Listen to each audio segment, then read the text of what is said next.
Henceforth, it has been said to be written within ancient scrolls that these advanced beings that created the bloodline exceed humanity by millions of years within the evolution process and technologically, making them seem as powerful as gods to humanity. Let us consider whenever a much more highly advanced civilization encounters and makes communication with a lesser civilization of intelligence, the less evolved will consider the more advanced to be godlike, but they are not the creator of the entire universe itself, but they are also subject to universal law as we are. Also, when considering the law of one consciousness and the concept of an omnipotent creator entity or being, there could be no gender role in place, as the polarity of creating forces are evident all throughout all of nature itself.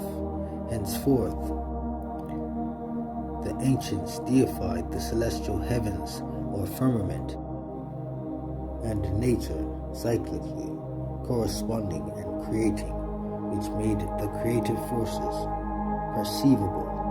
relatable, and learnable for its children to evolve respectively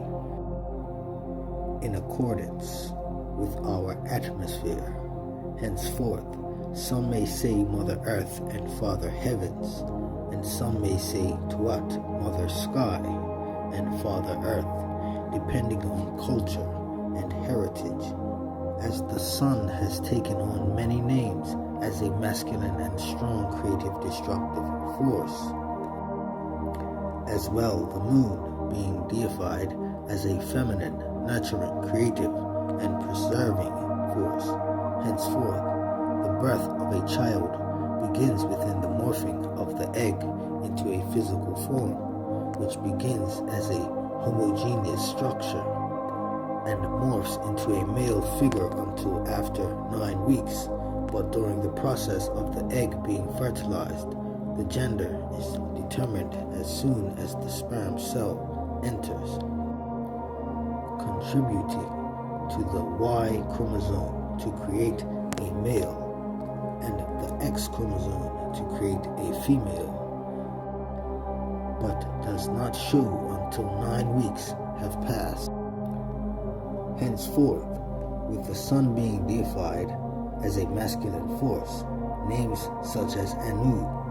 Helios, and Amun-Ra, to name a few, have been the dominant titles expressing deified personifications of God, stemming from a male-centric society which was deliberately set in place to undermine the woman and her true respective godhood, nature, and divinity. The misunderstanding that has risen over time in reference to how we see ourselves and the world around us must be renewed with an overall understanding of the entirety that involves the concept of theology and its evolution, which will give people a fighting chance at appreciating life wholesomely and fulfillingly, without the famously asked question overhead, what is the meaning of life? And because many still struggle with this idea, it has become part of my life's mission to decipher that very question, as I have asked it many times along my journey while seeking meaningful connections, always knowing that the sense of mystery, being intriguing as is, would one day answer the very question itself